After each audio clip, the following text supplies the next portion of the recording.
It's time for DodgerHeads.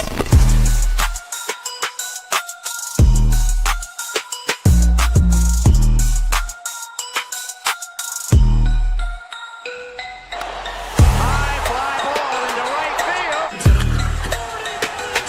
Hey, Dodgers have won it all in 2020. Shohei Ohtani, 50-50 club. Strikes him out. There's a drive. Shohei Ohtani. Freeman hits the ball. She is gone. Birthday party, Los Angeles. Your Dodgers have won the World Series. Hi, everyone, and welcome into the DodgerBlue.com postgame show. My name is Matthew Moreno, and joining me tonight, Blake Williams. Blake, an unexpected live stream that we're doing here as the game tonight was going along. Obviously, given everything happening with the Dodgers and a lot of the talking points on social media, we thought it would be good to get on here and maybe clarify a few things. I know people think that we're being accused of just not caring at all about these games, and I know maybe you lean a little bit that way. But yeah, just an interesting night all around. Yeah, the Dodgers are definitely not playing well. I don't think anyone's going to debate that. We're not going to come on here and tell you everything's fine, everything's good. My general sense is I don't put a whole lot of stock in what happens in these games because it's July. We saw the same kind of thing happen last year, and they still went on to win the World Series. We've seen them have regular seasons where they play pretty much well throughout the entire season and win 106 games, and then their first-round exit getting swept in the playoffs. So, it's hard for me to put much stock into anything from these games, but we can talk about some things that they need to improve on, some things that are real concerns. I just don't see a 7-game losing streak being the end of their season, even though it's really annoying and frustrating at the moment right now. Yeah, and I see NS wants you to wear your Jar Jar hat. Maybe if the Dodgers win a game, Blake will bring that hat. He's got to save it for a big moment. If they don't get swept, maybe I'll bring it out. Yeah. I mean, look, like you said, there's I think both things can be true with how the Dodgers are playing right now and what it may or may not mean for October. And we'll definitely get into that tonight. And I want to thank everybody who's joining us on YouTube, Twitter, and Facebook. Like I said, I know, we typically do our live shows Tuesdays, Thursdays, Sundays. We thought we'd throw this one in just because it seemed like you guys had a lot to talk about. We wanted to get on here and kind of kick some things around with you. As a reminder, if you are watching us on YouTube, please be sure to subscribe to the channel, ring the notification bell, all that good stuff, so you don't miss any of these live streams or other videos that we put up throughout the week. We did have Jeff and Justin Lorber they did start previewing the MLB draft that, believe it or not, starts on Sunday. And so there's some good information there. And we have more interviews coming up. Also, if you are on YouTube and you want us to discuss a specific topic or answer a certain question, as a reminder, Super Chat is the way to go. I see we already have a few of these coming in, so we're going to get to them right now. And yes, as Sergio is saying, hit the like button for us, please. We definitely appreciate that. And if you're listening on podcast, please subscribe, rate, review us, all that good stuff. And maybe come check us out on YouTube if you have a moment. All right, let's get into our first Super Chat. Bacon Tree, he's touching on Dustin May, which is one of the subjects we planned on bringing up tonight. He's saying to get Dustin May off the pitching staff ASAP. 7 runs from the offense that has looked dead should be enough. Snell back, Dustin out. And he also adds to play Ha-Seong Kim. Blake, I know you text saying, when is Dustin May going to the bullpen? So I'll let you kind of take the lead with this one. Yeah, so I don't think May fully needs to be off the pitching staff. I think he can be beneficial in a bullpen role, and it's kind of changed from what I've talked about in the past. I used to have some concerns about May going to the bullpen because he doesn't get many strikeouts, but I've been made aware of his strikeout rate the first time through the lineup is much better than it is when he gets deeper into the game, especially with his sweeper. And if you look at his stats this year, first time through the order, he had a 3.67 ERA entering this game. Second time through the order, 4.41. Third time through the order, 6.14. So the more he's seeing hitters, the more they're picking him up and producing off him. And a lot of that has to do with because he has 2 good pitches and he doesn't have a third, which most starting pitchers need. And usually when guys get sent to the bullpen as a starter, it's because they only have 2 pitches, and then sometimes they end up thriving in that role. So I'm kind of on the get Dustin May in the bullpen train. I think it would also help solve the bullpen issues that they have, especially with Michael Kopech out. So, yeah, I mean, it seems like a pretty easy fix they can make. And with Blake Snell coming back soon, you have a plug-and-play guy right there to fill in that spot. And I just think it makes a whole lot of sense because right now it's just too inconsistent with him in the rotation. We see him have some success against bad teams, but once you get into better teams that are making more adjustments in game and picking up the ball later, like it's just not going well a lot. And I know that obviously anything can happen, whether May stayed a starter or goes into the bullpen, but is there any concern, I guess, that do you have, or do you think that the Dodgers can kind of work their way around it from a health standpoint of Dustin May becoming a relief pitcher? I mean, I don't think that, like, if they do put him in the bullpen, like, I understand it's not going to suddenly be like, hey, go pitch back-to-back days, even though it's only one inning. Like, he hasn't prepared for any of that. So I imagine, like, in your line of thinking, he sort of takes on, like, maybe not a bulk role per se, but definitely multiple innings with one type of real life.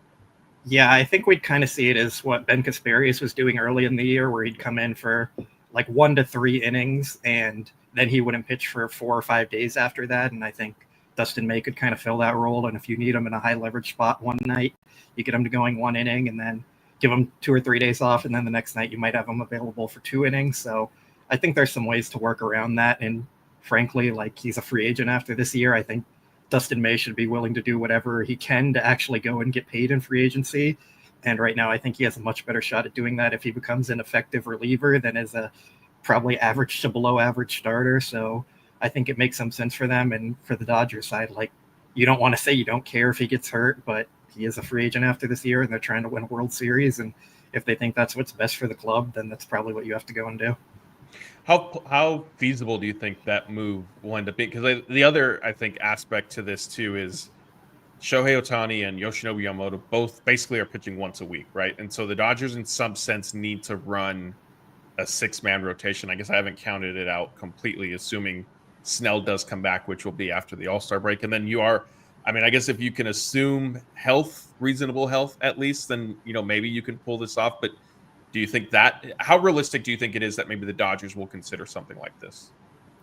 They probably won't consider it unless they have a bit of an abundance of starting pitching, which at the moment they don't. But once Snell gets back, once Wrobleski's eligible to come back, then it's probably a conversation you can start having. And as they prepare down the stretch and start getting ready for their postseason run, like August, September type stuff, maybe when Ohtani's built up a little bit more, then it probably becomes more of a real conversation of like, hey, is this something that would benefit us? Right now, they kind of just have to stick with it, but they also have a guy like Landon Knack they could call up to fill some innings for the meantime and see if the Dustin May experiment works out, because there's 20 days until the trade deadline at this point. So give him a little run there and see what he can do. I think that would make some sense, but I think they're probably going to end up waiting a little bit more on it. Yeah, that makes sense. I mean, and that does fall into, I think, their general line of thinking that I know you and I try to relay to everybody on these shows, and so to the point where it frustrates some of our viewers of the Dodgers really, as you like to word it, I think optimize. They're not going to optimize their roster until it gets closer to the postseason and kind of making, not punting games, if you will, unless, although even, if we get to late September and they've wrapped up the NL West and they're, potentially just vying for kind of the best record type thing. Like, I don't know how much they'll really chase it. Like, they haven't necessarily chased it a ton in the past. Yeah, I mean, it's definitely something to sort of keep in mind. All right, let's see. We have more super chats. So Jose was saying May is not consistent. Dodgers will be fine. So that is the other kind of topic I wanted to touch on with this game. Is I know on the surface it's a 7-game losing streak at this point, and Dodgers were swept in back-to-back series. I know that a lot of fans were predicting during the off day tomorrow and now tonight that they're going to be swept in this series this weekend. And I mean, maybe, perhaps, obviously we can't predict the future. If we could, I don't think Blake and I would be sitting here doing this. I can definitely predict the future.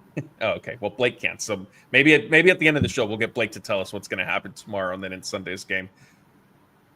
Tonight, though, it is a loss. But is there any kind of, and as I'm asking this to Blake, I also want to see, I'll put up some comments from people if you can reply to this as well. Any consolation, silver lining to the fact that the offense, they fell down, was it 8-2, and they climbed back 8-7. I know that, again, a loss is a loss, so I get it. But this loss sort of felt a little different than some of the other ones. This was the most runs that they have scored during their losing streak, for whatever that's worth. And here, I'm seeing Cole, like, he is sort of agreeing. At least we scored 7 tonight. Is there anything to take from that? I mean, I guess you can look at it that way, but I don't really look at an 18-1 loss as any different than an 8-7 loss at the end of the day. Like you said, a loss is still a loss. I don't think the players are going to be in the locker room like, oh, at least we scored 7 tonight, guys. Good job. We still lost, but like it's a positive thing that you can take away from, but I don't think it really changes anything. I don't think it's changing the clubhouse mood or anything like that. I think all the players still know that they have to start winning soon, and they don't really care that they lost by 1 instead of 15. With this game, obviously the Dodgers threatened there in the 9th inning. There was, how did it start? Mookie single, and then pinch runner Esther Uriz, stolen base, Freddy Freeman walked. Will Smith comes up.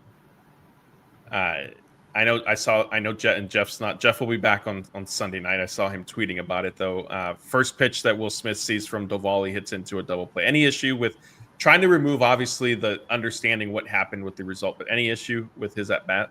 Like swinging first pitch? No, not really. I think a lot of people get mad at swinging first pitch because, like, there's the mindset of you want to work the count and see more pitches and all that, but when you're facing some of the best pitchers in baseball, sometimes the one pitch might be the only one you get, and if you think you can hit it on that first pitch, like, try and do damage with it. I don't have any problems with that. Like, if he took 5 pitches and struck out, people would be complaining. If, like, any result you get that's not a hit in that situation or a walk, people are going to complain about it and be mad. So I kind of care more about the process, and I don't really care if you swing first pitch in any situation, really, unless the pitcher is completely wild, just can't find the zone at all. Then maybe we have a talk about it, but no, not really. Did Duvall not fall into that category for you then with the Freddie Freeman at bat? I mean, it's just one walk there. Like, guys bounce back from that. If it was like 8 or 9 balls in a row and he went up there and swung first pitch, like, then we have that conversation. But like I said, sometimes you only get one pitch in at bat, and then you get 3 filthy ones that you can't do anything with. So if you think that's your best one there, like, go for it. Yeah, that's fair. I mean, I don't think it was anything necessarily egregious. I do think, like, at least optically, and it is a little bit unfair because it's kind of factoring in the outcome of the at bat. Like, you're going to swing first pitch after, a walk in front of you and Duvall appearing to, kind of have lost feel for the strike zone. Like, there needs to be a little bit more, don't roll something over, I guess would be my hope. But I know that that's not always within their control. Like, I do understand that. Yeah, like, it's a game of inches. If he's an inch under it more, then it's probably a line drive to the outfield, and we're not really having this conversation there. So, like, I think a lot of times the context of how hard baseball really is, like, changes a lot of this thinking on things. And, like, it's just sometimes there's randomness and luck to the game that's unfortunate, and it doesn't work out in your way. Yeah. The super chats from Aaron Garcia sort of ties into what we were just discussing. He calls it most encouraging loss of all time. I think maybe a little bit of hyperbole there. He says, offense finally woke up against an elite starter, and we have great pitching lined up. We're winning this series. So Shohei Ohtani starts Saturday's game. Then Emmett Sheehan was bumped into the bulk role to pitch after him. And then Sunday is Yoshinobu Yamamoto in the series finale. So the Dodgers, like, at least on paper, certainly have some strong pitching. Is there anything? I mean, I know we were discussing, a loss is a loss type thing. Is there anything to take? Any chance that maybe some of the offensive momentum carries into tomorrow's game, especially maybe somebody like Mookie? You're asking the wrong person. Very adamant about not believing in momentum, because they can go out tomorrow and get shut down by, I think it's Landon Root pitching, and he shuts them down in the first inning, and then all that momentum's gone. And I think you could probably say they lost their momentum in the 9th inning when Will Smith grounded into the double play. So, like, it just changes so much. I don't really buy into any of that. Like, maybe the offense is just going to start taking better at bats, and that's something that'll carry in, but I don't think it's like momentum based or anything more than just having better approaches at the plate. Yeah. Here, I want to put this question up because I think we get asked it a lot. I'm not 100% sure how to pronounce the name, so I apologize. So I'm going to skip on that. But they're asking, how can you guys be so positive and happy while the Dodgers look so terrible?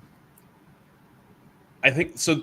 There's a lot of context and nuance with this question and the answer to this. And Blake and I I think, come from a similar sense. I think there is a little bit of difference between him and like as Blake mentioned at the beginning of the show, we're not going to sit here and tell you the Dodgers are playing well.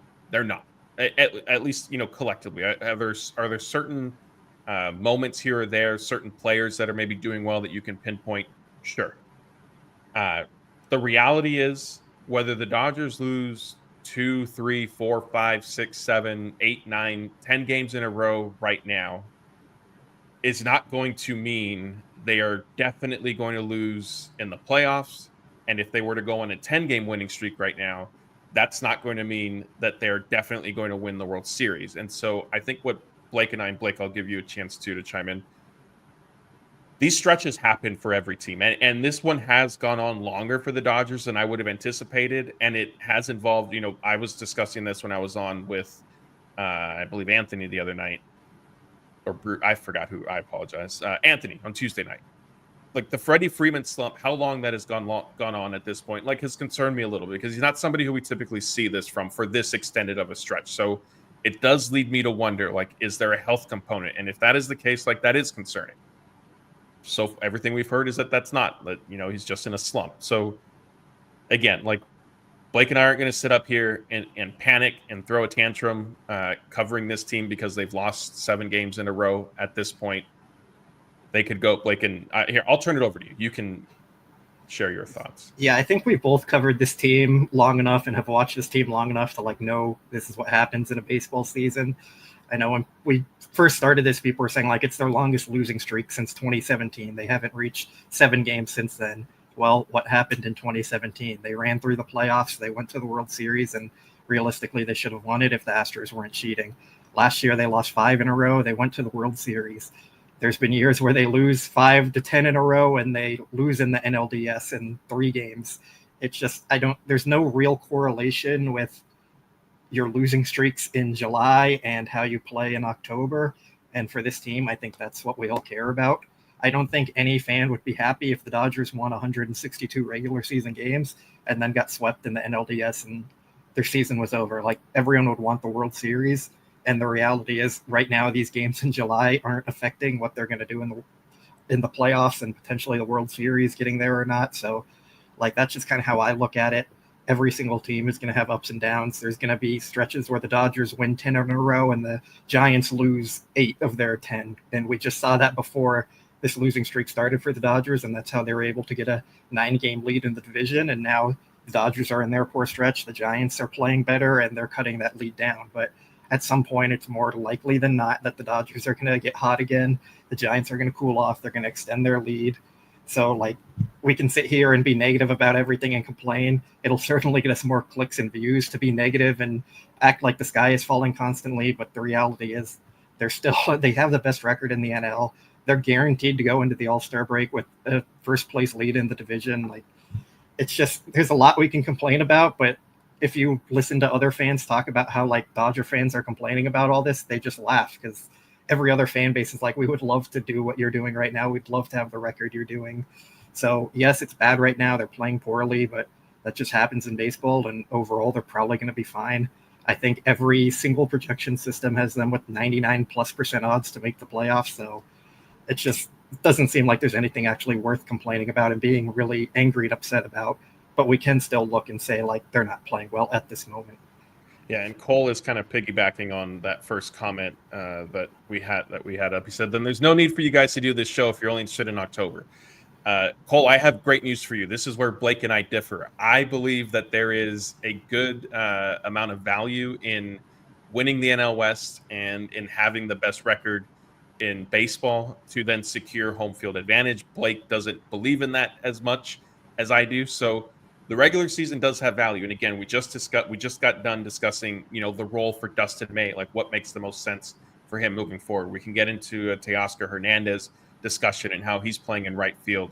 I know there have been calls to move Mookie Betts down in the lineup and things of that nature. So no, we're not telling you guys, at least I'm not, that the regular season does matter. There is value to it.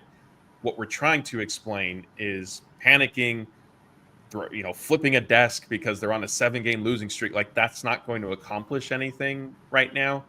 And the reality is, and it may sound like an excuse, and I know that, a lot of Blake, you, myself, and even, a lot of the people in the chat with us tonight have seen this team that long enough to know that just talking in the frame of getting healthy is a dangerous game because it just hasn't seemed to happen for the Dodgers.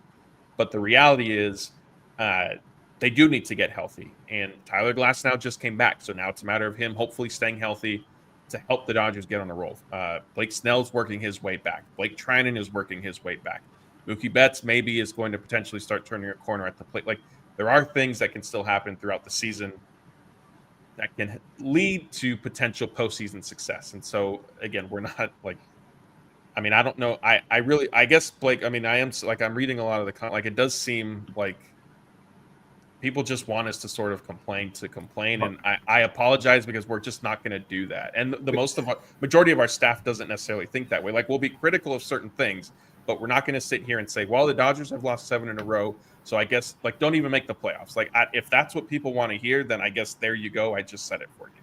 You also didn't mention we're on the Dodgers payroll and getting paid to be positive. That's right. That's the other popular one. But also, related to that, but not joking, this is a job for us. And if we were to have our emotions go based on how the Dodgers played on a nightly basis, I think we would both go insane. So, we kind of got to keep it somewhat level. And I know the Dodgers keep it level in the clubhouse too. They're not getting on those highs when they're on a winning streak and the lows when they're on losing streaks. You have to remain consistent over a baseball season and accept that sometimes you're just going to fail and things are going to go bad, and sometimes it's going to work out and you're going to be really good. So you got to keep that perspective. Yeah. All right, let's get back to these super chats. I apologize for making you guys wait on some of these. 300 GJW says, love that they had some fight in them tonight. The only one I'm really concerned about is Freddy. I agree. I did just sort of, it was part of a larger point. I did express some concern about Freddy Freeman. If you were on our Tuesday night show when I was doing it with Anthony, I did, kind of share that I am worried that Freeman has struggled for as long as he has now, because typically he'll fall into these slumps for a week, for maybe 10 days, maybe 2 weeks at the most. Where's your concern at for Freeman? And keep in mind, Blake, everybody wants you to be panicking, so just please factor that into your answer. Well, I saw the first person who brought up this topic said they don't want us to complain, just be pragmatic about and hold the team accountable. To answer that, I'm not the one in the clubhouse setting lineups and telling them what to do. I'm just here saying what I see. Me saying something isn't going to change holding them accountable or not. But yeah, they haven't been playing good, and Freddie has been one of the main reasons why I've talked about all year. The Dodgers need their superstars to be superstars for them to consistently win, and Freddie, Mookie, and at some stretches Ohtani, he's been a bit more inconsistent for the past 2 weeks. You see some homers like he hit tonight, and there's also some games where he's 0 for 4 with 4 strikeouts. So yes, they're not playing well. The superstars need to play better, and that's kind of what it comes down to. I know there's a lot of complaints Michael Conforto's in the lineup, or Teoscar is in the lineup playing right field, or this and that. But at the end of the day, you just need your stars to be your stars. And right now the Dodgers aren't getting that on a consistent basis. And that is a concern. I think I've expressed my concern a lot with Mookie this season and where he's going to be moving forward for the rest of his career. That's not to cut you off. I'm glad you brought that up, because you were pretty far ahead in that, at least from what I remember seeing from anybody kind of on Twitter or, who covers the team, through live shows on YouTube, whatever the case may be. I remember early on you saying, hey, Mookie has kind of looked a lot like Miguel Rojas for the past, 10 months or whatever it was initially. And now that, I don't want to call it narrative, but reality, I guess, has sort of started to set in and spread. And so, yes, for the people who want us to quote unquote hold the team accountable and things of that nature, Blake was raising some red flags and tapping the warning sign on Mookie Betts about 6 weeks ago, maybe a month ago at least. Yeah, probably something like that. And I was pointing out Teoscar's defense back into the offseason, sure. And that's another thing that's become a very popular narrative. So I'll call out the things I think are meaningful and have some concern moving forward. And regarding Freddie, yes, I'm concerned about Freddie. I still think the track record is something I'm going to put trust in, and considering how hot he was to start the season, Freddie is an interesting case because we don't really know how injured he is and what he's actually playing through, because Freddie can have his arm falling off and he's going to say he's fine to play.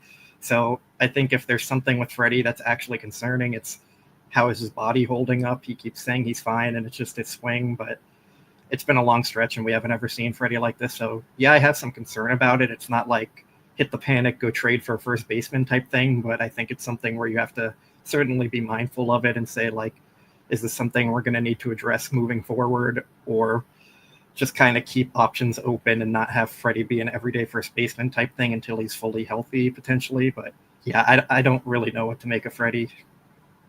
Yeah, for me, I'm inclined to believe that it's his ankle. I know, like, a lot of we'll hear different hitters saying, you know, the swing is kind of from the ground up type thing. And Teoscar Hernandez, like, he told, Kirsten Watson on the pregame interview on Sportsnet LA tonight that he's having a hard time running because of the bone bruise in his ankle, and it's his left foot, and so it's the one that's leading when he's hitting. Same thing for Freddie Freeman; it's his right ankle, so that's his front ankle. So I'm inclined to believe that his struggles are probably connected to that.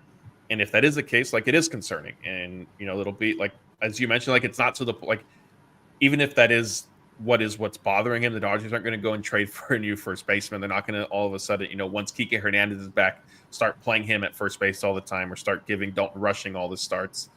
But yeah, I think that there is reason to be worried there. I hear there's a first baseman in Chicago that's doing pretty well.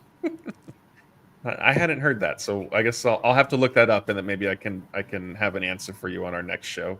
Jedi Engineer says, is May trade bait at this point? Also says it's great to see you guys again. Yeah, Blake, it's been a while since you and I have done one of these together. We're typically, one of us is typically at the stadium, the other is then doing things from home, setting up streams for Jeff and Bruce and Anthony and Scott, I know, joined us the other night. But yeah, I mean, Dustin, mate, do you see any trade value in him? I think they'd consider it if a team made a good offer, but like going back to my point earlier, if you can try him out in the bullpen and he becomes the reliever you don't have to trade for, then I think that would be one way to look at it as well. But yeah, I mean, they've traded guys in the past when they have a pitching surplus. They did it with like Mitch White and Russ Stripling. So if some team's willing to pay up and they like what they get, sure. I don't think they'd be against it. I don't think he's necessarily going to be part of their postseason pitching plans unless he works out in the bullpen and they try that route. But until they actually try that route, like, sure, I could see him be traded. Yeah. The Sandwich says, time to hit the red button. Only Tyler White can save us. I believe, did he start pitching? Is he still doing that? Am I thinking of somebody else?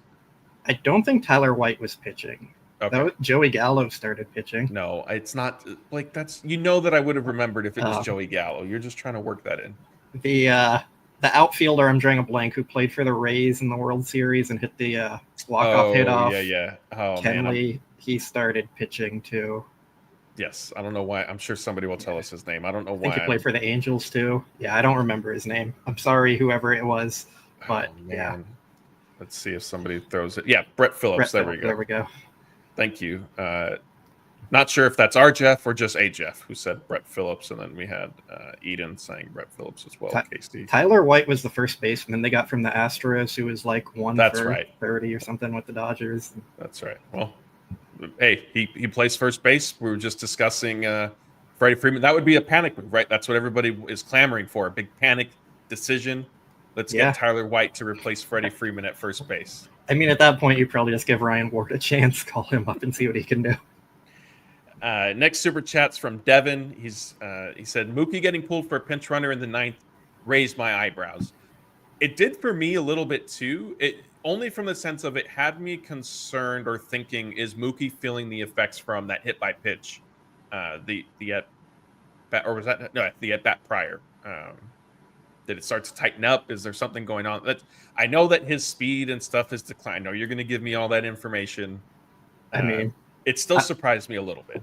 I'm just going to tell you that was the most aggressive move Dave Roberts has made in the regular season in quite some time, because even if you want to say like Mookie hasn't declined speed-wise, Ruiz is still the best base runner on this team and the fastest guy they have. So if you're playing desperate for a win, like they were saying they had urgency going into the game, and you're down by 1 in the ninth inning and get a guy on base, like, you have to bet Ruiz is going to be in there trying to steal a base, and he did. He put the tying run in scoring position. So Yeah, I thought that was just aggressive, Dave. I don't think there's anything more to it. Wait, so, I mean, we need to play this up, Blake. Dave Roberts is giving the people what they want. He's not punting a game. He's out there trying to at least get a tie, send it into extra innings. I mean, this is if this isn't panic from Dave Roberts, I don't know what is. And so I think maybe sign him to another contract extension at this point. Yeah, that I can't remember a move that aggressive by Dave to take out one of their like star players. You can debate what you want to call Mookie at this point, but Dave Roberts is going to call him one of their star players, and to take him out of the lineup, that is an aggressive move for him. Yeah, and I do see we have Mookie Betts, who's been kind enough to join our live stream tonight. He says, "My bad, I almost got hit in the junk, and I'm just slow now." So there's some clarification for Mookie. And yes, fortunately, the hit by pitch got him on the thigh. Next super chat's from the Dashin dude. Blake, last year you said during the losing skid around this time, the most important thing that mattered is health at the end of the season, and the same will be true this year. Too much talent with bats and arms. I mean, yeah, if they go into the playoffs with Snell, Glasnow, Yamamoto, and Ohtani as their starting 4 pitchers, and Teoscar's back to health, and Mookie and Edman aren't dealing with their toe injuries, like it's going to be a tough team to face, and I don't think any team would want to face them, despite losing 7 straight games in July. Wait a minute, are you? I think you accidentally forgot to mention Clayton Kershaw in that playoff rotation. I said what I said. All right. Well, I guess we can discuss that once October rolls around. If Glasnow and Snell are both around, because I'm of the mind that the Dodgers. Well, that's the thing where we're talking about health being the most important thing. Yeah, definitely. Richard Flores super chat again about Freddie Freeman. Freddie is playing hurt, a slump sure in the beginning, but this long it's an injury. Dodgers risking further harm to Freddie, and then he says Dodgers dishonesty. I mean, yeah, look, I think the reality is it's possible that Freddie Freeman's ankle or something else is bothering him, and the Dodgers have not necessarily let on. And Freddie Freeman is not somebody who's going to use it as an excuse. You could argue, maybe go back on the injured list for another 10 days, another 2 weeks, whatever the case would end up being. Freddie Freeman is pretty open that he likes playing on a regular basis. He did admit during spring training that this year he would have to rest a little bit more compared to other seasons because of his ankle, and I think it has happened to some capacity. I mean, obviously he went on the IL once, which in the past he wouldn't have done something like that. I would venture to guess though that whatever potentially is going on with Freddie, that it's not to the point where by continuing to play he's going to make his condition worse. I think maybe it's just making things sort of an uphill battle for him. Yeah, I think we're also at the point with him where even if he is playing injured, like a 10-day IL stint isn't going to change that or fix anything. Like, it's probably going to need something that's a few months to heal. And like, you're either going to lose Freddie Freeman for the year to get him fully healthy, or just let him keep working through this and hope he gets healthy, or figures it out and he can play through the injury like he did in October. Yeah. All right, let's see what other super chats we have here. Scarecrow says, great show as always. How many innings do you think Ohtani will pitch tomorrow? So I did see Bill Plunkett just sent out. Dave Roberts said, quote, if all goes well and he's efficient, then 3 would be great. So anywhere from 2 to 3 seems to be the goal for Ohtani heading into his start tomorrow. And I know one of the articles you wrote for us, you kind of picked up on Ohtani kind of did 2 starts of 1 inning, 2 starts of 2 innings, and now this could potentially be the first of two starts of 3 innings. Yeah, and I thought that kind of made the most sense as well, because they have the All-Star break coming up, so it's a little time to give him some more time off if they wanted to. And when Dave was first asked about Ohtani's build-up when he announced he was starting pitching, he said we could see something where he's adding on an inning every week or every time he pitches. I think that was probably a little aggressive, so it makes sense if they do an inning every 2 starts after that and just keep going from there, because then he does another start of 3 innings when he comes back, and then 2 starts of 4 innings, and then you build up to 5 innings from there. So I think it just kind of makes sense for them. And if anything goes wrong, they can kind of they don't have to stick to that trend as much, and they can play it by ear and see how things go. Yeah. All right.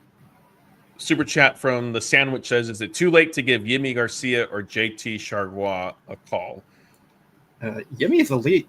That's what I was going to say. Jays. Yeah, Yimmy's been very good. So if you could try calling on him, but it's going to cost you. Chagua, is he still around? I have no idea if he is. Let me try and pull it up here real quick. But yeah, Yimmy. No, he retired last year. It looks like, or at least that's right. pitched last year. Okay, but yeah, Yimmy kind of very quietly has had like a second half of his career resurgence out in Toronto. Yeah, he's been one of their best relievers for a while now, and the Blue Jays are up there competing for the AL East. So yeah, I don't think they're going to be moving him. Yeah, although he is on the injured list right now. Oh well, there you go. Maybe with an ankle injury, he fits right in. Oh yeah, perfect. Yeah, I mean, I did see. So as we were discussing things, I've seen people say, "Where's Phil Bickford? Where's Brent Honeywell?" Guys, Will Klein is the one. He's the new breakout reliever. Of course, I tweeted that like after his 5 innings of being really good, and then he fell apart, and I got dragged for it. But like, I don't know, Will Klein, he's got really good stuff, and the numbers in AAA and his short stint, despite that one really bad outing, have been really encouraging. So yeah, I'm on the Will Klein train. There we go. All right. We want to make sure we leave time for enough questions at the end. So start getting those in. Just a reminder to start it with the word question in all caps. It makes it easier for Blake and I to pick them out. And while you guys are doing that, there was some big breaking news before the game today. The Dodgers claimed Nick Nastrini off waivers. And if that name sounds familiar, it's because he's a former draft pick of theirs, a former prospect out of UCLA. Drafted him in 2021 and then traded to the Chicago White Sox along with Trace Thompson. And there was one other player, I'm forgetting his name, is another minor leaguer at the time in the Lance Lynn and Joe Kelly deal. So Nastrini back in the organization, Joe Kelly potentially back in the organization at some point later this year if he has it his way. I think I'd venture to guess. Blake, I mean, would you be shocked if Nastrini he made his MLB debut last year? Would you be shocked if he is, yes, Jordan Leisure, thank you, Hepatitis, for the reminder. Would you be shocked if Nastrini finds his way up to the bullpen at some point this season? No, because they're always rotating arms and bringing guys in and out. So no, I wouldn't be surprised at all. I think they liked him at the time, but were kind of desperate for starting pitching. And I know I was a fan of him at the time, and Jeff still likes to make fun of me for being a little upset about that trade. But yeah, Nastrini didn't work out in Chicago, which, to be fair, not many pitchers or players have recently. So who knows? Maybe the Dodgers can get him back on track. Yeah, I mean, I think obviously the Dodgers it could be that from a timing standpoint of Nastrini was available just by virtue of being DFA'd and he's going through waivers. I think there also is a fact that there's probably a likelihood that the Dodgers like something. I mean, they obviously liked him enough to draft him, and he signed for over slot. If I remember correctly, it was at least $100,000 more than what the slot value was for his pick. So yeah, there could be something there. All right, let's get to some questions here. And as a reminder, look, it's been an unfortunate losing streak, so we are happy to focus on baseball. If you want to throw in some off-topic stuff at the end, Blake has been tweeting about playing Pokemon, so if you have Pokemon questions for him, he'll answer those at the end. If you have Star Trek questions, he'll answer those at the end as well. All right. But for now, let's stick to baseball. Tien Gang Jian says, do the Dodgers need a trade for a third baseman or outfielder? I don't think they'll trade for an infielder. I could see a trade for an outfielder, but probably not anything major. I think if they do acquire someone, it'll be for like a bench type bat who can start on an occasional basis if you need him to, but I just don't see any splash moves for the offense. Yeah.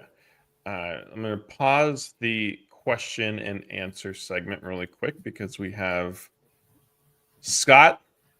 The losses bring Scott back. He's a glutton for punishment with you guys are killing me. Well. Back again. How we doing, What's guys? going on? I mean, Scott, I'm glad you're taking a break from Pal World to come hang out and talk with us. Great game. Brilliant game. But this I saw chat. I was tuning in, got home, had to text Blake, and I was like, Man, I know this is going to be one of those chats where we love these. These are where we thrive, honestly, because you guys are doing a good job navigating to that. So hats off to you. Chats lighten you up. But it's like, there's what do you ultimately want like anyone to do about this? They're more in a 7-game losing streak right now. You know the talent that they have. Everybody knows what's going on. When it's ugly, it's ugly. When the dumb mistakes are happening, nothing's able to bring that up. You can't even gloss over it because everything feels so magnified. So that's where I'm at currently at it. It's just, we said it last year, weather the storm. I know it's a different year and I'm looking at it that way. It just feels like now we all know these guys are another year older. Mookie Betts is looking another year older. Freddie Freeman, another year older. So that's what I'm taking into account. It does look a lot like last year, but everything's a little bit different because everybody's another year older and a different type of team. This is a different look because there's a few more holes than last year. Where would you say your biggest concern is then? You mentioned Mookie, you mentioned Freddie. Is it pitching staff maybe just with those injuries and getting these guys back? What's your biggest concern? Well, I'm optimistic about the pitching. I don't like what I saw from Dustin May. That was the concerns we had early on in the year, that he doesn't get a lot of whiff. We know the stuff is electric, and we know what he can do, but it's just when he gets hit, he can get hit hard. And then when he gets into a troublesome count, I don't believe that he can go out and he can make that happen. Like he can go, force his stuff and just pound the zone and get that swing and miss when you need it in a big spot. So I ultimately, I would say it's finding the thing that I saw it on Twitter the other day is that we haven't, from a friend of Blake and I, that we haven't seen a consistent run with all of these guys in a bit of time, like the core guys all gelling all at one time, all healthy all at one time. So the concern with me is that something that's going to happen at some point this year? Like it is all like Freddie Freeman. Is he going to be healthy, locked in all at some time? Is Mookie going to find his stride all at the right time? Ohtani, is he going to get that protection? And, in the 9 and the 2, are those things all going to come to a head at the right time? It's just a lot of dynamics right now, and you're dealing with some older players. That's my biggest concern. I don't really have one area. It's just things last year at the very end of the season lined up perfectly. They got healthy. They made the right acquisitions. I don't know when this team can do it. I don't know if they all can do it because a lot of guys are ailing from different things that, just like you talked about. I loved how you broke down, Matt, Freddie Freeman, with the injury is affecting his swing. Teoscar Hernandez with the bone bruise. Are these things going to be able to line up at the right time for them to say, we're the Dodgers? This is all going to click. Can we see it right now on July 11th? Not right now, but can it happen? Yes. It's hard to visualize that. Yeah, that's fair. Blake, Amanda is asking you and I, how hard was that, kind of as Scott was outlining his concern. I don't necessarily have an, I expressed my concern about Freddie Freeman. I sat here and said, Scott, maybe you can help Blake and I out.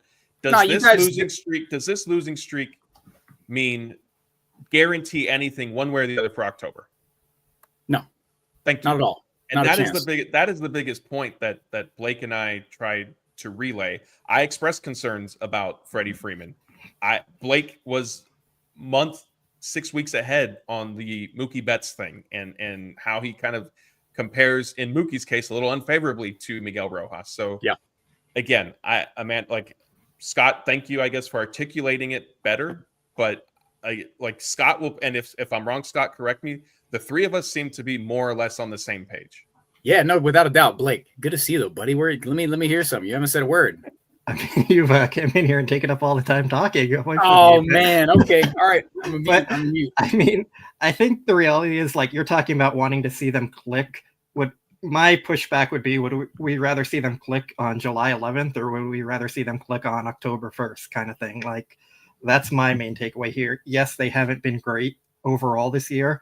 Despite everything not clicking, they're still in first place. They're going into the All-Star break with a lead in the division, and they're not fully healthy yet.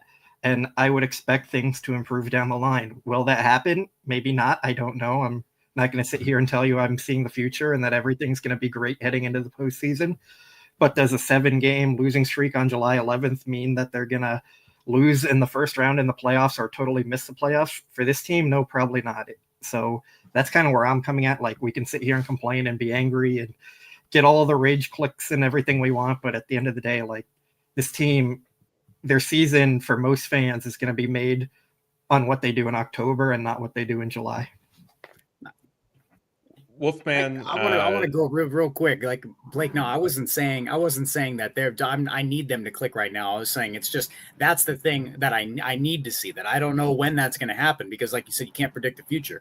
Chad, you guys are lighting Matt and Blake up tonight. I know exactly where they're coming at, but it's like, we can break down each part. Like, we can talk about each part of, like, the players who stink right now. If you want me to just say players suck, I don't care. Doesn't bother me. Like, Freddie looked bad today. Like, Mookie Betts finally is doing something. Shohei Ohtani, when he's extending his strike zone, can look bad. Tommy Edman, my narrative's in the tank. He's looked terrible. Like, Teoscar Hernandez defense sucks. We all know this stuff. It's just a matter of, like, want to be a little harsher?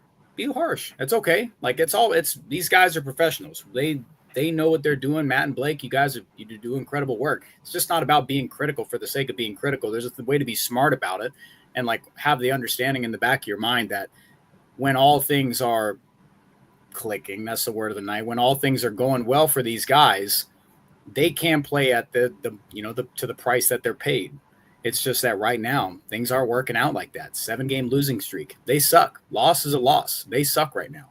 and that is exactly what Blake and I led the show off by saying, is we're not going to tell you they're playing well. Like, they're not. Oh, yeah. Like, there are a lot of things that aren't going well. So Wolf Mask Jack wants Blake, you and I, to be honest and say we're afraid to be banned from the clubhouse. It's okay. Just be honest. Again, Blake was out in front on criticizing Mookie Betts in a manner that got Blake criticized and called different names and said he doesn't know baseball and this, that, and the other. I have sat here and said, like, I am worried about certain things. The Dodgers are not playing well right now. And so I'm sorry to disappoint you, Wolf Mask Jack, but no, that is not a factor in the commentary you hear from Blake and I. I also asked Teoscar about his defense and what has changed for him. I've asked Dave Roberts about Conforto being his struggles. I've asked Dave Roberts about Mookie Betts' struggles. Like, we can sit here and be honest and say, like, we're being critical of them, but we're not going to come in here and say, like, the sky is falling, they're not winning the World Series because they lost in July. Like, Scott might be a little more fiery about it than us, but I think we're kind of all on the same page here that it's annoying and frustrating, but, like, at the end of the day, we've seen this happen before and it's going to happen again in the future. And I asked Dave what Ha-Seong Kim needs to do to get more chances against left-handed pitching. So, like, no, we're not just, along for the ride per se, but hopefully that is the end of that, of kind of the negative comments. We do have a lot of super chats. And actually, one last thing, kind of to tie everything all together in terms of clicking, this, that, and the other. As Blake mentioned, the Dodgers, so this losing streak is the longest that the Dodgers have been on since they lost 11 in a row in 2017. And as Blake brought up, that happened in September. And the Dodgers romped their way to the World Series and I say lost with air quotes if you're listening on podcasts, to the Astros. I just lost my train of thought. And when they have gone on these long losing streaks, Blake, Scott, what do we see from a lot of people?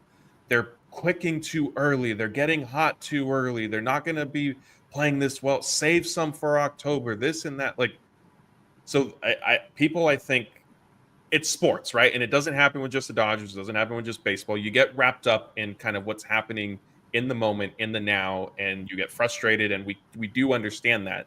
I think then we try to come on here and try to try to highlight that in baseball specifically, it's a long season and a lot of things can happen. And again, a 7-game losing streak right now or a 7-game winning streak does not guarantee anything one way or the other for October. That is the biggest thing. There was also there's also the concern about. Before I forget, Blake, 1 second. Remember, you'll remember this, Matt. You too. How many years in a row now are we talking about? Man, the Dodgers are just blowing teams out of the water. It's just so boring. They're just blowing us out. They need a little bit of adversity, if anything. It's a little bit of adversity, just a sprinkle, just a little bit of sprinkle. We can look back in July and say they faced a little bit of adversity, and they had to overcome something. All this stuff, they sucked in July. July 11th was doomsday. DodgerHeads chat was a war room. All right, I couldn't even scroll it. I had to shield my eyes. That's how it feels. Just let's flash forward. Let's figure out if they can do that. But that's where we're at right now. That's the reality. It's just when it's going bad, everybody remembers the Mets. Remember from the early season last year? They were horrific. Team fans boycotted the stadium. They weren't going. And they ended up making their way to the NLCS. I know it's the Dodgers, but what better team? They have all the talent in the world. Yeah, I guess we're kind of lined up because I was going to say we've also talked in the past about how their division league got too big and then they were just playing lackadaisical and they didn't have any meaningful games down the stretch, and that was bad for the postseason. So, no matter what they're doing at this point in the season, I think there's going to be complaints about the team. That's just kind of the reality of it. Yeah.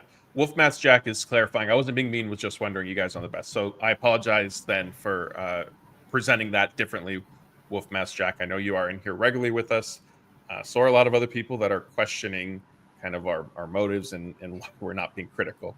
But all right, let's get back. Yeah. Go ahead. I don't think any reporter in there or any columnist is being worried about getting banned from the clubhouse for being critical.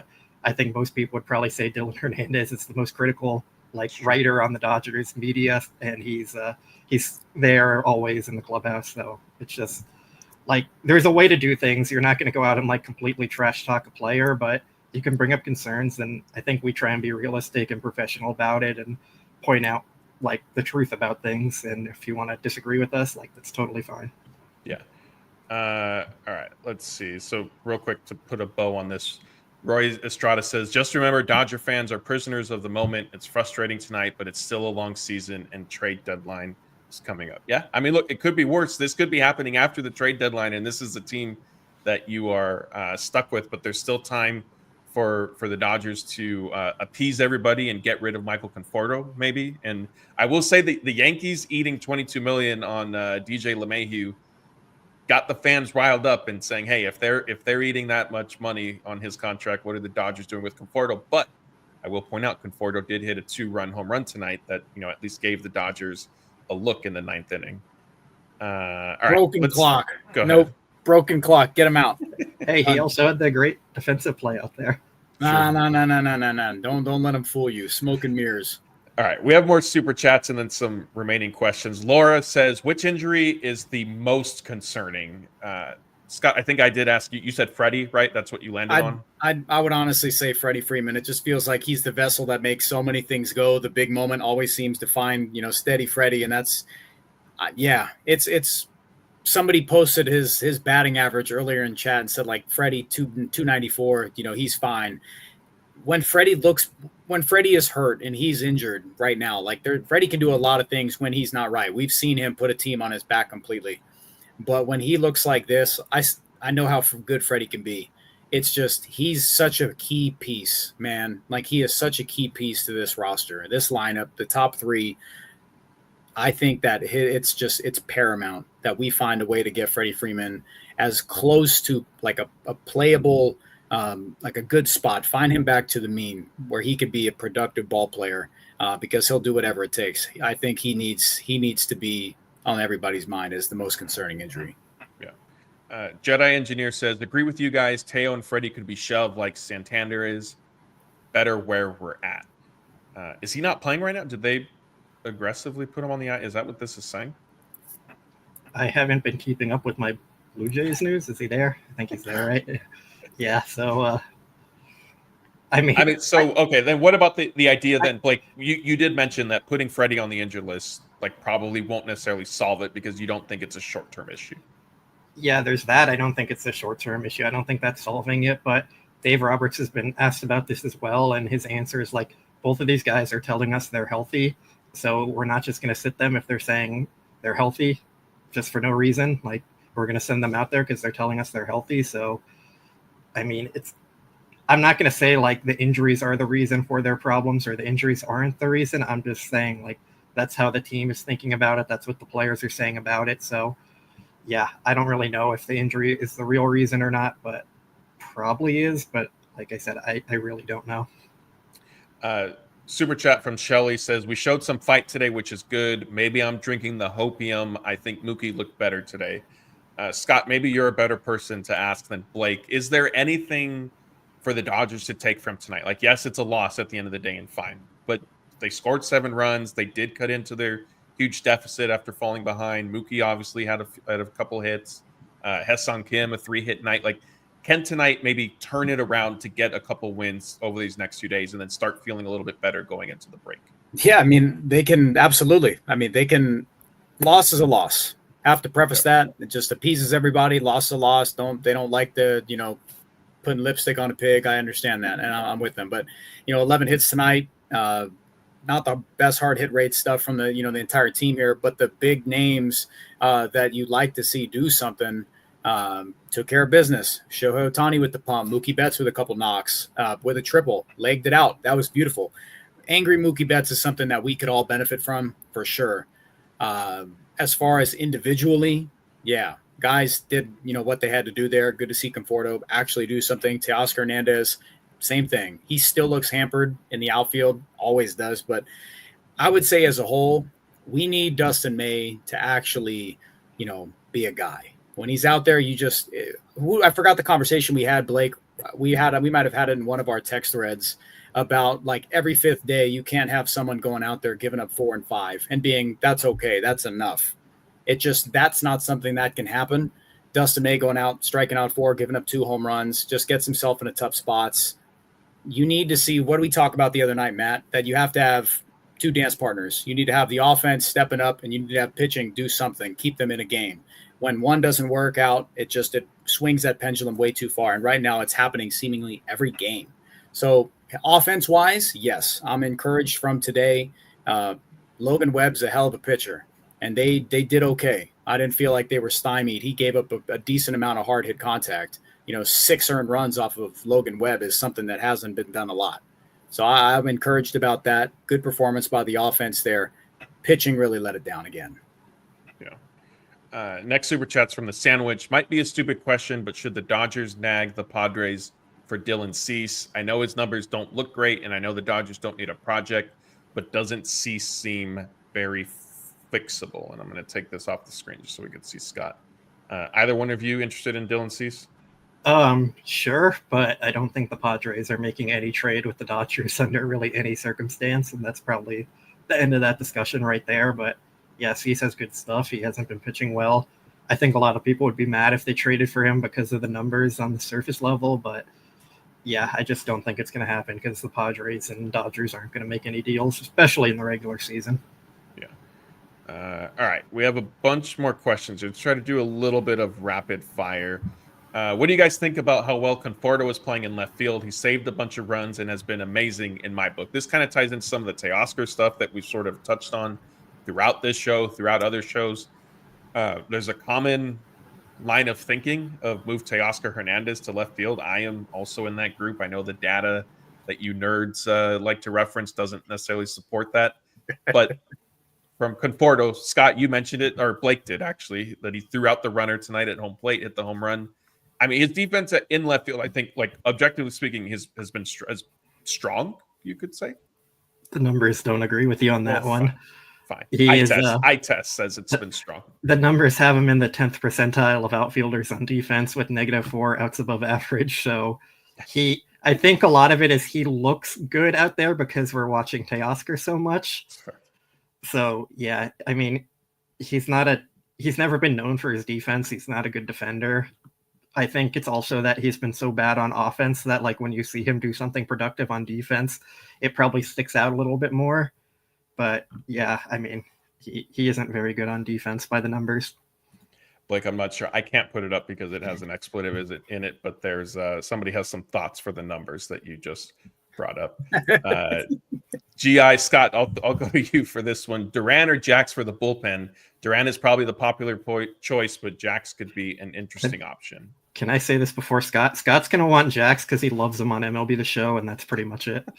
Man, I'll cook you on MLB, but Griffin Jax is super interesting. I talked with Blake about this. Remember a trade between the Dodgers and the Twins just immediately makes me think about like Brian Dozier days when the Dodgers were trying to lure him and they just asked for the moon. What was that, like Cody Bellinger and whichever? But yeah, if the Twins are out of that, like I know the Dodgers, we remember last year there were some rumblings about the Dodgers inquiring about Yohan Duran.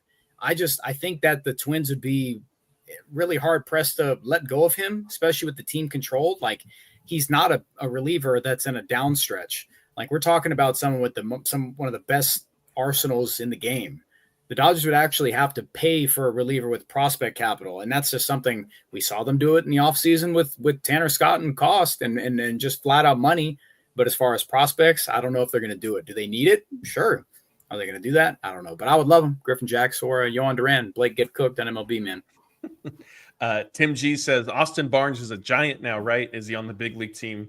Austin Barnes is with the Giants. He's not on their roster. He might still be kind of at their spring training facility, I think, in Scottsdale. I haven't seen anything of him joining a minor league affiliate, but he basically went like a month without playing baseball, so he's got some catching up to do. Let's see what else. We did have a super chat come in, so let's get to that one. Alex says, great to see you with the team tonight, Scott. Totally not down on the team, still a fan, and more so about pitching. I think Freddie should skip the All-Star game and spend time with Dad. Thanks all. Yeah, I mean, I have seen a couple people suggest that tonight. Do you guys think that Freddie Freeman should just skip the All-Star game? He probably should, but he won't because it's in Atlanta, and I think he's going to want that special moment. Yeah, I agree. Although he could tell Dave, like, give me one at bat and then take me out kind of thing. That's probably what it will be. Scott, you're throwing up MLB The Show, and somebody is saying you're not even a 1,000 rated player. I got to like 950 this year, so I'm what they say ancient. Like, I'm 32, like ancient times in like what's called hand-eye coordination video games. Like, I'm cooking still. Stop. Whoever put that up here. The Dodgers had one of those facts about Andy Pajes on their scoreboard that he was the #1 show player in 2023, and I sent it to Scott, and it made him very upset. So he's cheated. He cheated. He flat out did, and I don't care what anybody says. Everybody knows it. He cheated, man. I'll cook him. Next question. The Dodgers, we did this one. Oh yeah, we did this one already, so I apologize. Cole, you guys watching the MLB draft, and are there any players you hope the Dodgers go after? I'm not a big draft guy. Either one of you have an answer here? Yeah, a left fielder who can come in and play tomorrow. Okay, there we go. That settles it. I don't know the draft enough. Again, Jeff did speak with Justin Lorber for our draft preview, so definitely check out that video on our YouTube channel once we're done here. That'll probably give you some insight into the different options. Scott, I'll come to you. What's your realistic playoff starting rotation? And I'm going to emphasize realistic. There's a universe where Tyler Glasnow's healthy. I'm just saying. But there is not a universe where Glasnow and Snell are both healthy. See, I'd push back on that because Snell has been fairly durable throughout his career. I said both of them. So I'm not. So you're only betting on one of them, really, in my opinion. So, and that's Glasnow. Scott, realistic playoff rotation. Yamamoto, Ohtani, Glasnow, Snell. I'm gonna say both. Yeah, Snell and am I at 4, 5? Am I 4, 5? That was 4. Okay, 4 and then, for the NLDS. Yeah, they went with 4 last year, basically. Well, we'll run 4, and then Emmett Sheehan. Okay, but in all seriousness, we do have other questions I want to get to, so I apologize. If Clayton Kershaw is healthy and assuming like he doesn't regress 100% by October, the Dodgers aren't going to tell him, "Hey, you're not on our playoff roster." They probably should. Okay, but they're not going. Like, do you think they will? I think they would have that hard conversation if everyone's healthy at the time. There's no way. I mean, they're trying to win a World Series, not like get him a legacy start. They'll put Sheehan in the bullpen. Like, there's no way. DS, not even which series are you saying in this 5 or 7? Both? Yeah, I don't see a world where they leave him off the roster. If they have their 4 starters and let's say everyone's healthy, because that's what we're assuming right now, who are you not starting? You're not sitting Ohtani for Kershaw. You're not sitting Snell for Kershaw. You're not sitting Yamamoto for Kershaw. And you're not sitting Glasnow for Kershaw. And at that point, if you get to a game 5, do you want Kershaw starting in a do-or-die elimination game? Yes. And we'll go to our next question. You want me to be critical here? I'll let you guys try to figure out if I was being serious or not. He's getting the next question. I love that. Jose Hernandez says, "Who will be the most improved player in the second half?" Let's get one choice from both of you. I'm going with Conforto. That's a very low bar, but if he hits 200 or something, that's improved. Okay. Scott? Marcus Lynn Betts. I need to own Blake more than ever before. I need to bury him with this Marcus Lynn Betts.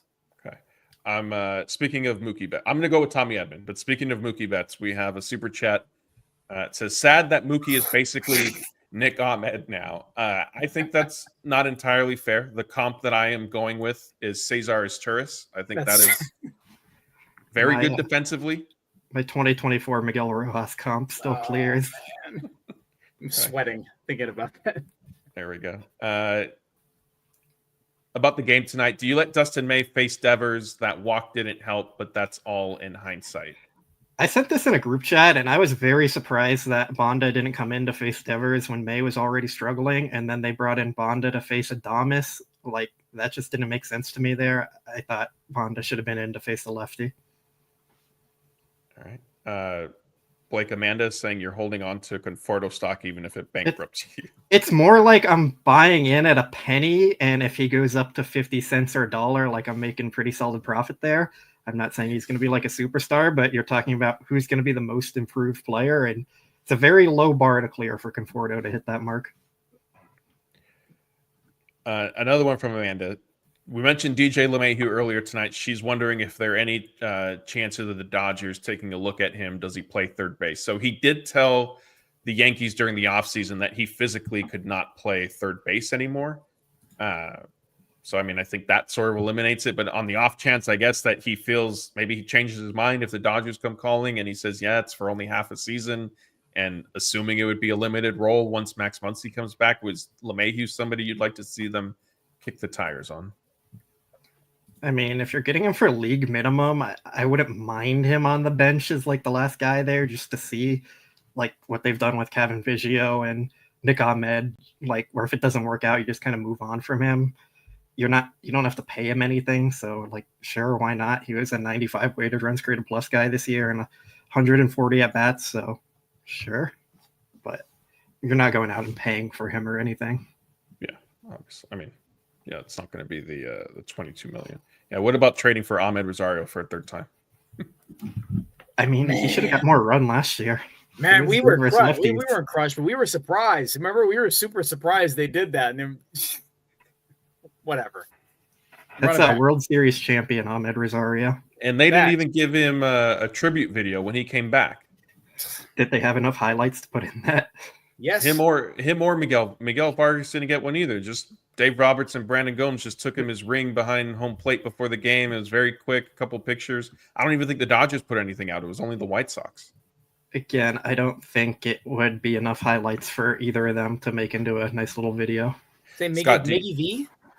He hit like 190 with the Dodgers. Miggy V, when he hit that ball into the gap in San Francisco, was that early 2024 or 2023? I forgot which. You have one highlight. I floated. I physically floated when that happened. Like, you can't take that away from me, Blake. Congrats for your 10-second welcome back highlight reel. Yeah. Scott, what about when I text you that the Dodgers locked up Miggy long term? Right after FanFest. Oh man, I think we were. I don't think we said anything for a few minutes because we were like, they really did this. Like, they extended this guy. Like, why did they do this? That earth shattering. Yeah. Most random extension I've ever had, laid out to me. I mean, they keep veteran presence in the clubhouse at all times. Ugh. All right. We have a couple more here. Laura wants to know, when is Trinan back? Blake, what have been the updates from Dave Roberts? Dave said shortly after the All-Star break, and he began his first rehab assignment game on Wednesday, one of those days. I believe. I think it was Wednesday because then Snell was Thursday. So so soon, yes. Allegedly. Yes, allegedly. And I think Trinan's going to make another rehab appearance tomorrow, Saturday, I believe, or at some point this weekend. Christian wants to know, does Ohtani count as a pitcher for the playoff roster? If not, would they be technically able to carry another pitcher on the roster? So, yeah, he is a two-way player. So basically how it's working right now, where he's an extra pitcher per se. So that will still carry over into the playoffs. All right, I think that's it. We have just one final one. It is from Laura. She wants to know, what is your prediction for the next 2 games? And Blake, I will remind you that you told us earlier that you can see the future. So we need definitive answer from you, and then we need a guess from Scott. Well, I haven't had time to look into my crystal ball, so it is going to be a guess, unfortunately. Everyone wants me to be angry, so I'm just going to say they're losing the next 2, going into the All-Star game on a 3-game sweep losing streak, and that would be 9 total games heading into the All-Star break. So there's the anger, full panic. Everyone wants me to be mad. This team's terrible. DFA everyone into the sun, and there we are. There we go. Scott, what do you see over these next 2 days? 2-0. 2-0. Going to the break, you get Ohtani. He's going to feel good there. Hand it over to the bullpen. They need to be angry. And then Yamamoto to send us home on Sunday, hit the break. I want to see what they do against Robbie Ray. I'm really curious about that. Are they just going to be hanging out, seeing the All-Star break, or are they going to actually show up? That's a matchup I really want to actually see. I'm with Shill. I'm with Laura. On payroll. I'm with Laura. I say they split. I think lose tomorrow, win Sunday. So there's more panic setting in, and then they go into the All-Star break riding high. Freddie Freeman goes to Atlanta for his homecoming. Isn't it Yamamoto on Sunday? Can they score a run for him? I would flip that if I was you. No, I'm sticking with it. That's why they're gonna buck the trend. They did score for him. Was it his last start or 2 starts ago where they scored a bunch of runs? Yeah, but he only pitched 2 outs. Oh, no, he's going to be motivated. He's going to be motivated. So he's going to pitch well, and the offense won't score because that's how it goes. No, the offense, no. Like this is my choice. I'm sticking with the split. They lose tomorrow, more panic. Then Yamamoto comes back and shuts it down on Sunday. Like I said, to send them in to the All-Star break, feeling good. Panic will be over. Everybody will be celebrating. Home run derby Monday. Home run derby. Who do you guys? What do you guys think, real quick? Any thoughts on the field? I feel like it's a little subpar this year. It's bad, but also like Alec Boehm was in it last year, so I think a lot of good players are just skipping out on it now. Yeah. Blake, Kevin is saying you're a double agent. We need to boot you out of here. So we will boot Blake out of here. I mean, my real take is they go 1-1 in the next 2 games, so they win tomorrow and lose Sunday. Okay. There you go. So Scott was the only one who got the Guggenheim check tonight to clear. 100%. Just hit. Yeah, never coming back. Scott has to go on Lakers Nation now to hype them up. That was part Retire of me. Mark Walter. Oh, that's true. Oh yeah, go talk up Mark Walter over on the Lakers Nation side with Daniel and Trevor out in Vegas right now for Summer League. So if you're a Laker fan, I'm sure you're already subscribed to Lakers Nation. But if you're not, definitely do that because we're out at Summer League for those games. And the Braun trade is gonna make a lot of people happy. Or Matt. Let's go. That would be interesting. All right, we're going to end it on that note for us over here. Thank you, everybody, for joining us. I know this was it wasn't a planned live show. We still got up to about 2,000 people on YouTube, on Twitter, on Facebook. I know there was a lot of back and forth and trying to clarify stances and things like that tonight. So we appreciate all the different opinions. We do some of the stuff we do say kind of in jest and poking fun at certain things. In reality, Blake, Scott, and I are well aware that the Dodgers are not playing well right now. Do we think that they have plenty of time to turn it around? Yes. Are we guaranteeing that they will? No, we don't know. And that's kind of the beauty of sports. You get to tune in with baseball almost every single day and see how things are going to unfold. As a quick reminder, also, we do, if you haven't seen on our Twitter account, DodgerBlue1958, we're doing a book giveaway. The publisher for the Shohei Ohtani book that Bill Plunkett wrote he gave us a free copy. They gave us a free copy to give to a random winner. So find that tweet on our profile. It was you needed to make sure you're following us, retweet it, and then reply, tagging a couple people. Also, if you mainly consume our live shows on YouTube, Sunday night, Jeff and I are going to announce basically the same contest, but for YouTube specifically, and then we'll also have one on Instagram at some point as well. So thank you, everybody. Scott, we appreciate you hopping in to join Blake and I. Always an open invitation for Scott to come on our shows, and I enjoy getting to kick it around. The three of us haven't done. The last time the three of us were on one together, it's been a while. So this is a lot of fun. Yeah. This was a lot of fun. So again, thank you everybody, and we'll see you on Sunday night.